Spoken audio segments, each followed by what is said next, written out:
ನಮಸ್ಕಾರ ರೀ ಎಲ್ಲರಿಗೂ ಸಾಲೆ ಹೋಮ್ ಮೇಡ್ ರೆಸಿಪಿ ಚಾನಲ್ಗೆ ಸ್ವಾಗತ. ಸಂಜೆ ಮುಂದಂತರೂ ಬಾಯಿ ಏನಾದರೂ ತಿನ್ಬೇಕಂತ ಅನ್ನಿಸ್ತೈತಿ. ಅದರಾಗೂ ಮಳೆ ಬಂತಪ್ಪ ಅಂದ್ರೆ ಕರ್ದಿದ್ದು ಏನಾದರೂ ತಿನ್ಬೇಕಂತ ಅನ್ನಿಸ್ತೈತಿ. ಆವಾಗ ನಮ್ಮ ತಲೆ ಒಳಗೆ ಬರೋದು ಒಂದು ಕಾಂದಾ ಬಜ್ಜಿ ಅಥವಾ ಈರುಳ್ಳಿ ಬಜ್ಜಿ, ಈರುಳ್ಳಿ ಪಕೋಡ. ಇದನ್ನು ಹೇಗೆ ಮಾಡೋದನ್ನು ನೋಡೋಣ ಬನ್ನಿ. ನಾನಿಲ್ಲಿ 4 ದೊಡ್ಡ ಸೈಜ್ ಈರುಳ್ಳಿಯನ್ನು ಈ ರೀತಿ ಸ್ಲೈಸ್ ಆಗಿ ಕಟ್ ಮಾಡಿ ತೊಗೊಂಡಿನಿ. ಒಂದು ಸ್ವಲ್ಪ 4 ರಿಂದ 5 ಹಸಿಮೆಣಸಿಕಾಯನ್ನು ಕಟ್ ಮಾಡಿ ತೊಗೊಂಡು, ಒಂದು ಸ್ವಲ್ಪ ಕರಿಬೇವಿನ ಸೊಪ್ಪು, ಒಂದು ಸ್ವಲ್ಪ ಕೊತ್ತಂಬರಿ ಸೊಪ್ಪು. ಈಗ ಇದನ್ನು ಒಂದು ಪಾತ್ರೆಯಲ್ಲಿ ಹಾಕ್ಕೊಂಡು ಕಲಿಸ್ಕೊಳ್ಳೋಣ. ಕಟ್ ಮಾಡಿದಂತಹ ಈರುಳ್ಳಿಯನ್ನೇ ಒಂದು ಪಾತ್ರೆಗೆ ಹಾಕ್ಕೊಳ್ಳೋಣ. ನೋಡಿ, ಈ ರೀತಿ ಸ್ಲೈಸ್ ಆಗಿ ಕಟ್ ಮಾಡ್ಕೋಬೇಕು.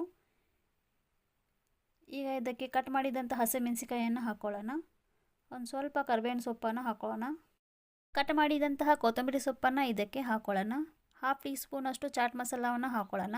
ಹಾಫ್ ಟೀ ಸ್ಪೂನಷ್ಟು ಪಿಂಕ್ ಸಾಲ್ಟನ್ನು ಇದಕ್ಕೆ ಹಾಕ್ಕೊಳ್ಳೋಣ. ಹಾಫ್ ಟೀ ಸ್ಪೂನಷ್ಟು ಧನಿಯಾ ಪೌಡ್ರನ್ನು ಇದಕ್ಕೆ ಹಾಕ್ಕೊಳ್ಳೋಣ. 1 ಸ್ಪೂನಷ್ಟು ಅಚ್ಚೆ ಖಾರದ ಪುಡಿಯನ್ನು ಹಾಕ್ಕೊಳ್ಳೋಣ. ಇವೆಲ್ಲ ಹಾಕಿದ ನಂತರ ಮಸಾಲೆ ಎಲ್ಲ ಚೆನ್ನಾಗಿ ಕೂಡ್ಕೋಬೇಕು. ಆ ರೀತಿ ಇದನ್ನು ಈರುಳ್ಳಿಯಲ್ಲಿ ಚೆನ್ನಾಗಿ ಮಿಕ್ಸ್ ಮಾಡ್ಕೋಬೇಕು. ನೋಡ್ತಾ ಇದ್ದೀರಲ್ಲ ಫ್ರೆಂಡ್ಸ್, ನಾನು ಯಾವ ರೀತಿ ಇದನ್ನು ಮಿಕ್ಸ್ ಮಾಡಾಕ್ತೀನೋ ಅದೇ ರೀತಿ ಮಾಡ್ಕೋಬೇಕು.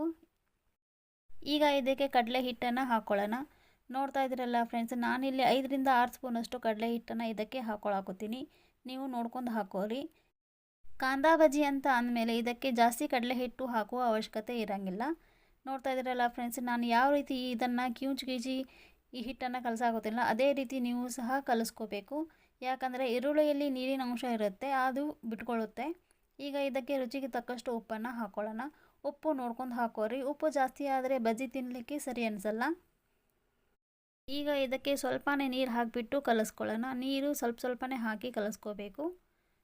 ನೀರು ಚಿಮ್ ಹೊಡೋದು ಅಂತಾರಲ್ಲ, ಆ ರೀತಿ ಇದಕ್ಕೆ ನೀರನ್ನು ಚಿಮ್ ಹೊಡೆದ್ಬಿಟ್ಟು ಕಲಿಸ್ಕೋಬೇಕು. ಜಾಸ್ತಿ ನೀರು ಹಾಕಿಬಿಟ್ರೆ ಇದು ಬಜ್ಜಿ ಥರ ಆಗಿಬಿಡತ್ತೆ. ನೋಡಿದ್ರಲ್ಲ ಫ್ರೆಂಡ್ಸ್, ನಾನು ಯಾವ ರೀತಿ ಇದನ್ನು ಕಲಸಾಕ್ತೀನಲ್ಲ ಅದೇ ರೀತಿ ನೀವು ಸಹ ಕಲಿಸ್ಕೋಬೇಕು.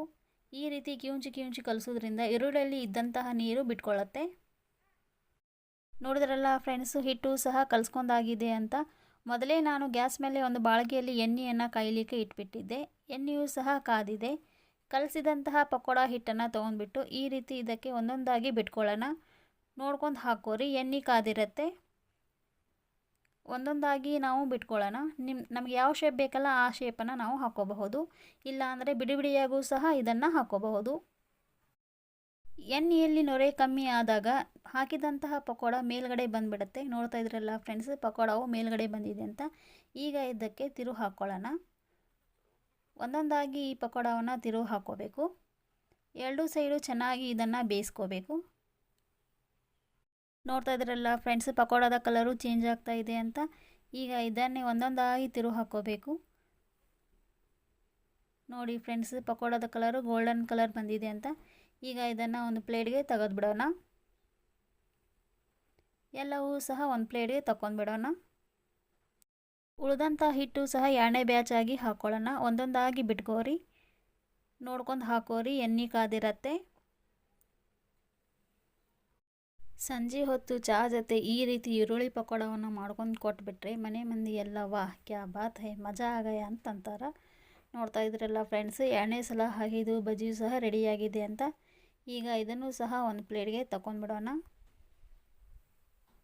ಕರಿದಂತಹ ಎಲ್ಲ ಪಕೋಡವು ಒಂದು ಪ್ಲೇಟ್ಗೆ ಸರ್ವ್ ಮಾಡ್ಕೊಂಡ್ಬಿಡೋಣ. ನೋಡ್ತಾ ಇದ್ದೀರಲ್ಲ ಫ್ರೆಂಡ್ಸ್, ಕಾಂದಾ ಬಜ್ಜಿಯು ಎಷ್ಟು ಚೆನ್ನಾಗಿ ಬಂದಿದೆ ಅಂತ. ಸೊ ಫ್ರೆಂಡ್ಸ್, ಇನ್ನೂ ನನ್ನ ಚಾನೆಲ್ನ ಸಬ್ಸ್ಕ್ರೈಬ್ ಮಾಡಿಲ್ಲ ಅಂದರೆ ಸಬ್ಸ್ಕ್ರೈಬ್ ಮಾಡ್ಕೊರಿ, ಲೈಕ್ ಮಾಡಿ, ಶೇರ್ ಮಾಡಿ ಹಾಗೂ ನನ್ನ ಚಾನೆಲ್ಗೆ ಸಪೋರ್ಟ್ ಮಾಡಿ. ಸೊ ಫ್ರೆಂಡ್ಸ್, ಈ ವಿಡಿಯೋ ನೋಡಿದ್ದಕ್ಕೆ ಧನ್ಯವಾದಗಳು. ಮತ್ತೆ ಭೇಟಿಯಾಗೋಣ ಇನ್ನೊಂದು ರುಚಿಕರವಾದ ರೆಸಿಪಿಯೊಂದಿಗೆ. ಅಲ್ಲಿಯವರೆಗೂ ಬಾಯ್ ಫ್ರೆಂಡ್ಸ್.